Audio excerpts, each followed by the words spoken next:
Genesi, capitolo 22. Abramo, e mi sa la prova. Dopo tutto che si fatta, Dio mettette a prova Abramo e le ricette. Abramo. Signore, sto qua per te, rispondette Abramo. Piglio figlio tuo, le ricette Dio, che lo figlio unico tuo, e che tu vuoi bene assai, Isacca, e portalo in da terra Moria, e scannalo innanzi a me, coppa no mondo, che hai di mustarraggia. Abramo si scedeva prima mattina, mettette guarnimento con lo ciuccio, che insieme con i due servi e un figlio. Spaccava il ligname per sacrificio e si mettette in cammino in mezzo a chilo pizza, che Dio l'aveva mostrato.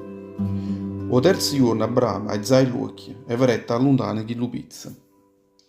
E tanto Abramo dicette a chi due servi suoi: fermatevi voi qua, con ciucciariello, io o aione, Gesù la coppa, perché mi ha fatto un sacrificio innanzi a Dio, e poi torneremo un'altra volta qua. Abramo pigliò il ligname per sacrificio e lo mettette in copperino del figlio Isacco. Piaendo in mano il fuoco e il coltello e poi si mettette in cammino, tutti e due insieme. Isacco poi salutai, mezzo padre le ricette. Papà, qua sto il fuoco e il ligname, ma dove sta il gravetto per sacrificio? Dio stesso giunterà il gravetto per sacrificio, figlio mio, le rispondette Abramo. Camminavano tutti e due insieme e a così arrivavano in coppa a chilo pizza, che Dio aveva mostrato a essa. Che Abramo facette nardare per mettere il ligname in coppa. Poi attaccò il figlio suo Isacco e lo mettette in coppa a chilo ardare, coppa e piezza e ligname.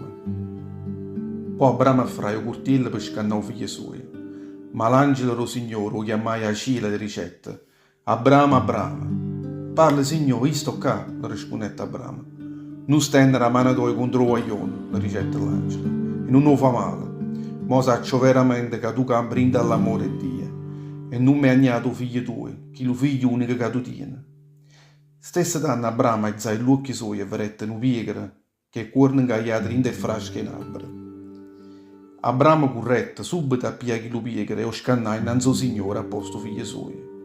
Abramo chiamò chi lo pizza o Signore provvede, perché sta ancora oggi si dice: Goppo mondo che il Signore provvede. Poi l'angelo al cielo chiamò Abramo per la seconda volta le ricette. Giuro in cuore a me stessa, parola del Signore, proprio perché tu hai fatto questo e non hai agnato figlio tuo, che lo figlio unico tuo che teniva. Io ti benedice a raggio con ogni benedizione e regnerà già discendenza tua assai rossa, per numero come stelle, in giro come all'arena, che sta in coppa a spondere mare. A discendenza tua pierai città e nemici tuoi. Tutte le nazioni della terra saranno benedette in da discendenza tua, perché è stata sentita la voce mia. Abramo tornò là, a dove aveva lasciato i servi suoi, e insieme con loro si mettette in cammino per tornare un'altra volta a Bersabea.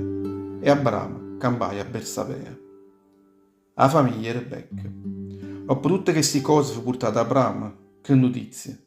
O Vican, Milca ha sgravato i figli a frate di Nacor.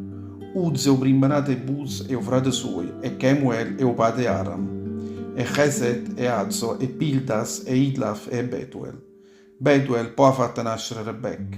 Chi so tutte chi lotte figlie che Milca sgravava a Nacor, che erano frate Abramo. Pur la da moglie sua, che si chiamava Reuma, ha sgravato questi figli, Tepach, Gacam, Tacas e Maca.